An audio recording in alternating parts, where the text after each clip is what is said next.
Merci beaucoup pour cette question. Parler de l'unité en politique sous-entend l'unité dans l'intérêt, l'unité dans les objectifs à atteindre.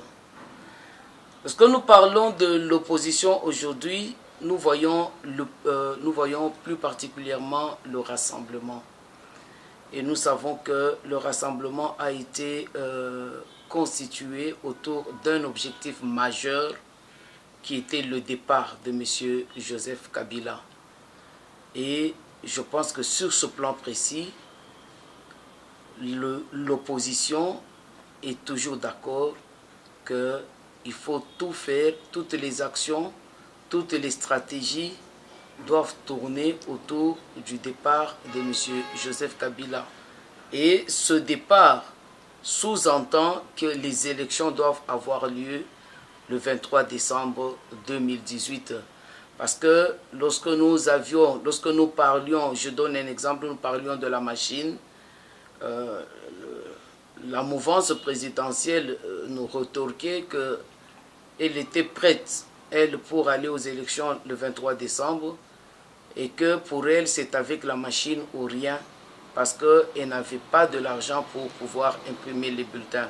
Donc je pense que M. Moïse Katumbi, s'il parle de l'unité de l'opposition, je pense qu'il a le même entendement que l'UDPS en ce qui concerne cette unité de l'opposition, qui veut dire l'unité dans l'objectif à atteindre.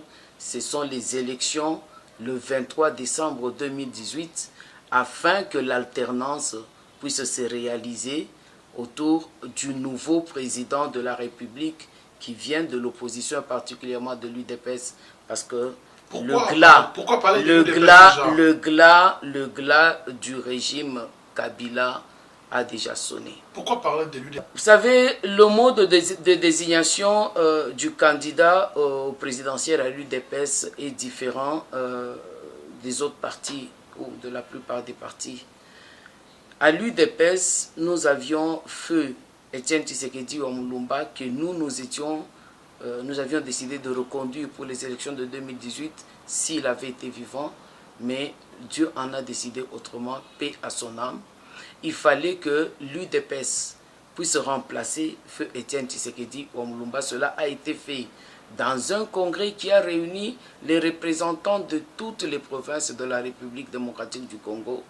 Et c'est au courant de ce congrès que nous avons élu le nouveau président du parti qui a été investi comme candidat président de la République pour le compte de l'UDPS.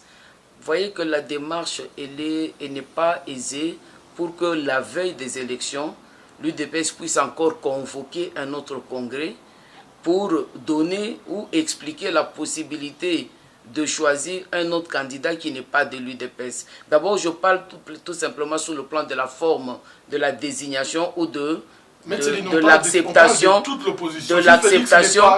Je suis en train d'expliquer, je parle de la forme pour que l'UDPS puisse accepter un autre candidat qui ne serait pas Félix. Pour nous, ce serait difficile à cause de toute cette procédure. Ça, c'est la première raison. La deuxième raison, l'UDPS a lutté pendant plus de 30 ans pour que ces élections, la démocratie, qui entend démocratie, parle élection, pour que les élections soient et lieu et tant soit peu respectées. L'échéance que nous sommes en train de poursuivre maintenant, elle est aussi la conséquence du combat de l'UDPS. Donc, il serait tout à fait aberrant que le résultat d'un grand combat qu'a mené l'UDPS pendant plusieurs années, où il a perdu beaucoup de ses combattants, que l'UDPS puisse céder le poste de candidat au présidentiel à un autre parti. Et aussi, je voudrais ici relever en fait, c'est le fait de la confiance, s'il vous plaît.